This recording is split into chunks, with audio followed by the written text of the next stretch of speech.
நம்மளோட மொபைலில் நிறைய அப்ளிகேஷன்ஸை இன்ஸ்டால் பண்ணுறோம். அட் அ டைமில் ஒரு ஆப் தானே எக்ஸிக்யூட் ஆகும், பேக்ரவுண்டில் நிறைய ஓடிக்கிட்டு இருக்கும், அது வேற கதை, அதை விட்டுடுங்க. ஆனால் ஒன்றை தானே யூஸ் பண்ண முடியும். ஸோ ஒரு டெவலப்பர் கோட் பண்ணி அப்ளிகேஷனை அப்லோட் பண்ணுறாரு. எங்கே அப்படின்னா கூகுள் ஸ்டோர் இல்லை ப்ளே ஸ்டோரில் அப்லோட் பண்ணுறாரு. நம்ம அதை டவுன்லோட் பண்ணி இன்ஸ்டால் பண்ணி யூஸ் பண்ணுறோம். ஸோ எல்லா ஆப்ஸுமே ஸ்பேஸ் ஆக்குபை பண்ணுது. ஸோ இந்த ஆப்ஸ் எல்லாம் நம்ம ப்ரோக்ராம்னு சொல்கிறோம். ஸோ இந்த வீடியோவில் ப்ராசஸ் அண்ட் த்ரெட் இதை பற்றி டீட்டெயிலாக டிஸ்கஸ் பண்ணலாம் வாங்க. ஹே ஃபோக்ஸ், வெல்கம் டு ப்ராசஸ் வித் பவி. நான் டெக் ரிலேட்டடாக அப் டு டேட்டில் இருக்கணும்னு நினைக்கிறேன். நீங்களும் இருக்கணுமா? அப்போ வாங்க ஒன் பை ஒன்னாக ப்ராசஸ் பண்ணலாம்.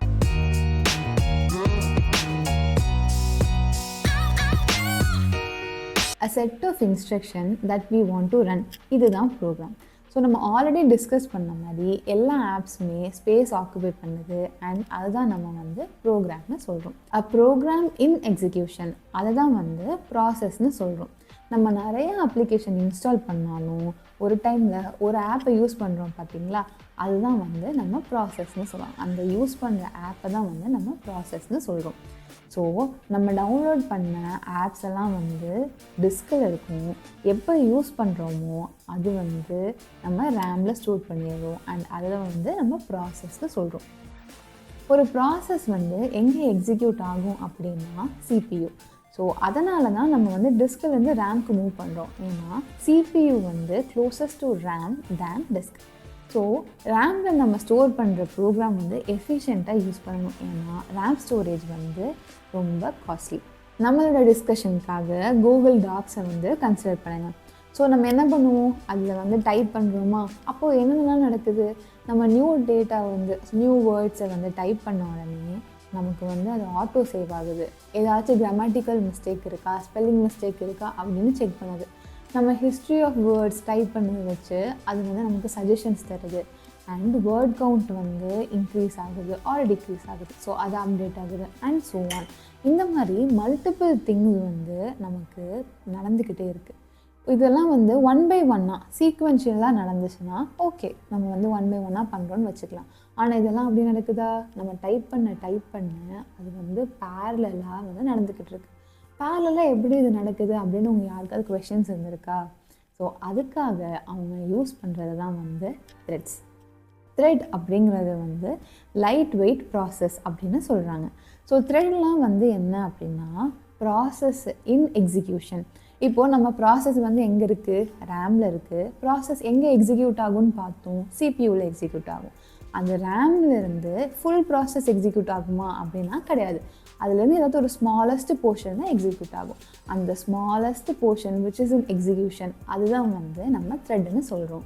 சிபியூனால் த்ரெட்டை தான் அண்டர்ஸ்டாண்ட் பண்ண முடியும், ப்ராசஸை கிடையாது. ஸோ நம்ம ரேமில், டிஸ்கில், சிபியூவில் என்னென்ன இருக்குது, எது எங்கே எக்ஸிக்யூட் ஆகுது அப்படிங்கிறத பார்த்துருக்கோம். ஸோ இதெல்லாம் கொஞ்சம் நம்ம நல்லாவே நோட் பண்ணிக்கணும். ஒரு டோல் பூத்தை கன்சிடர் பண்ணுங்கள். ஸோ ஒரு லேனில் மல்டிபிள் கார்ஸ் க்யூவில் நிற்கும். ஸோ நம்ம க்ராஸ் பண்ணணும் அப்படின்னா நமக்கு முன்னாடி இருக்க க்யூவில் இருக்க கார்ஸ் டோலை பாஸ் பண்ணதுக்கப்புறம் தான் நம்ம பாஸ் பண்ண முடியும். ஸோ இதை நம்ம எது கூட கம்பேர் பண்ண போகிறோம் அப்படிங்கிறத பார்ப்போமா? ஒரு டோலை நீங்கள் கோர் ஆர் ப்ராசஸர் அப்படின்னு நினச்சிக்கோங்க. அண்ட் ஒரு லேனை த்ரெட்டுன்னு நினச்சிக்கோங்க. அண்ட் நம்ம ஒவ்வொரு காருமே த்ரெட்டில் இருக்க டாஸ்க் அப்படின்னு கன்சிடர் பண்ணிக்கோங்க. ஸோ மல்டிபிள் லேன்ஸ் இருந்துச்சுன்னா, அதாவது மல்டிபிள் கோர்ஸ் இருந்துச்சுன்னா நமக்கு நிறையா லேன்ஸ் இருக்கும் and multiple threads at a டைமில் எக்ஸிக்யூட் ஆகும். ஸோ இப்படி தான் பேரல் எக்ஸிக்யூஷன் நடக்குது. நமக்கு எவ்வளோ தான் மல்டிபிள் கோர்ஸ் இருந்தாலும் ஒரு கோரில் ஒரு இன்ஸ்டன்ட் ஆஃப் டைமில் ஒரு த்ரெட்டு தான் எக்ஸிக்யூட் ஆக முடியும். ஒரு ப்ராசஸரில் மல்டிபிள் த்ரெட் எக்ஸிக்யூட் ஆகலாம். ஒரு த்ரெட்டில் நிறையா டாஸ்க் இருக்கலாம். ஸோ எந்த த்ரெட் எந்த ப்ராசஸரில் எப்போ எக்ஸிக்யூட் ஆகணும் அப்படிங்கிறத டிசைட் பண்ணுறது யார் அப்படின்னா ஆப்ரேட்டிங் சிஸ்டம். ஸோ இதுதான் எஃபிஷியண்ட்டாக எல்லாத்தையும் அசைன் பண்ணுது. ஒரு மல்டி த்ரெட்டிங் சிஸ்டம் அப்படின்னா மல்டிபிள் த்ரெட்ஸ் இருக்குமே தவிர அதில் மல்டிபிள் கோர்ஸ் இருக்குது அப்படின்னு நம்ம சொல்ல முடியாது. சிங்கிள் கோர்லேயுமே நம்ம ஆல்ரெடி பார்த்த மாதிரி மல்டிபிள் த்ரெட்ஸ் எக்ஸிக்யூட் ஆகலாம். மல்டிபிள் த்ரெட்ஸ் சிங்கிள் கோரில் எக்ஸிக்யூட் ஆனாலும் ஆல்ரெடி நம்ம பார்த்த மாதிரி ஒரு இன்ஸ்டன்ட் ஆஃப் டைமில் ஒரு த்ரெட்டு தான் ஒரு கோரில் ப்ராசஸ் பண்ண முடியும். அதே மாதிரி ஒரு த்ரெட் ஒரு ப்ராசஸரில் மட்டும்தான் எக்ஸிக்யூட்டும் ஆகும். நம்மளோட கோர்னால் த்ரெட் 1ஓட 30% டாஸ்க்கை எக்ஸிக்யூட் பண்ணிவிட்டு இன்னொரு த்ரெட்டுக்கு ஸ்விட்ச் ஆகி அதோட 70% டாஸ்க்கை முடிச்சுட்டு திரும்ப த்ரெட் 1ஓட ரிமைனிங் டாஸ்க்கை கம்ப்ளீட் பண்ண முடியும்.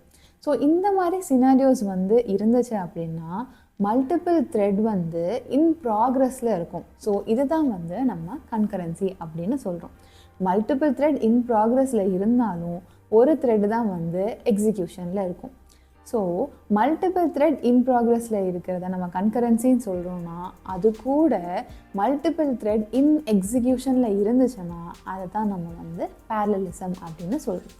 ஸோ பேரலலிசம்னா என்னன்னா மல்டிபிள் கோர்ஸ் இருக்கும். ஸோ அதனால தான் மல்டிபிள் த்ரெட்ஸ்னால் ப்ராக்ரஸ்லேயும் இருக்க முடியும், அதை எக்ஸிக்யூட்டும் ஆக முடியும். ஸோ எல்லா கன்கரண்ட் சிஸ்டமையும் வந்து நம்மளால் பேரலலிசம் ஃபாலோ பண்ணதுன்னு சொல்ல முடியாது. ஆனால் எல்லா பேரலல் சிஸ்டமும் ஒரு கன்கரண்ட் சிஸ்டம் தாங்க. ஸோ ஒரு த்ரெட்லேருந்து இன்னொரு த்ரெட்டுக்கு இப்படி ஸ்விட்ச் ஆகுது பார்த்தீங்களா, இந்த ப்ராசஸ் தான் வந்து கான்டெக்ஸ்ட் ஸ்விட்சிங் அப்படின்னு சொல்கிறாங்க. ஸோ கான்டெக்ஸ்ட் ஸ்விட்சிங் வந்து ஒரு அளவோடு இருந்துச்சுன்னா ஓகே தாங்க. ஆனால் நிறையா நடந்துச்சுன்னா அதில் வந்து சில இஷ்யூஸ் வரதான் செய்யும். ஒவ்வொரு ப்ராசஸ்க்கும் ஒரு பிசிபி இருக்கும், ப்ராசஸ் கண்ட்ரோல் பிளாக். ஸோ அதில் வந்து சில டேட்டாஸை ஸ்டோர் பண்ணும். என்ன மாதிரி டேட்டா அப்படிங்கிறத நம்ம பார்க்கலாம். ஸோ நம்ம ஒரு சினாரியோவை கன்சிடர் பண்ணலாம். எல்லோரும் வந்து செமஸ்டர் எக்ஸாமில் ரொம்ப ஜாலியாக இருப்போம், புக்கவே தொட மாட்டோம். ஆனால் இந்த ஐடியல் சினாரியோவில் நம்ம எல்லோரும் படிக்க போகிறோம். ஸோ இப்போது செம்மில் வந்து நிறையா சப்ஜெக்ட்ஸ் இருக்கும். ஒரு சப்ஜெக்டை எடுப்பீங்க, படிக்கிறீங்க, சில சாப்டர்ஸ் முடித்தோடனே போர் அடிச்சிருச்சு, நெக்ஸ்ட்டு சப்ஜெக்ட் எடுக்கிறீங்க, அதை படிச்சுட்டு திரும்ப ஃபஸ்ட்டு சப்ஜெக்ட்டுக்கு வருவோம். ஸோ எந்த சாப்டர் வரைக்கும் முடித்தோம் அப்படிங்கிறது நமக்கு தெரிஞ்சிச்சுன்னா நம்ம ஈஸியாக கண்டினியூ பண்ணிக்கலாம். இல்லை அப்படின்னா படிக்கணும் பார்த்தீங்களா திரும்ப. ஸோ நம்ம ரிப்பீட் பண்ணுற மாதிரி இருக்குது. ஸோ நம்ம எங்கேயாவது இதை வந்து நோட் பண்ணியோ இல்லை புக் மார்க்கோ வச்சுக்கணும்.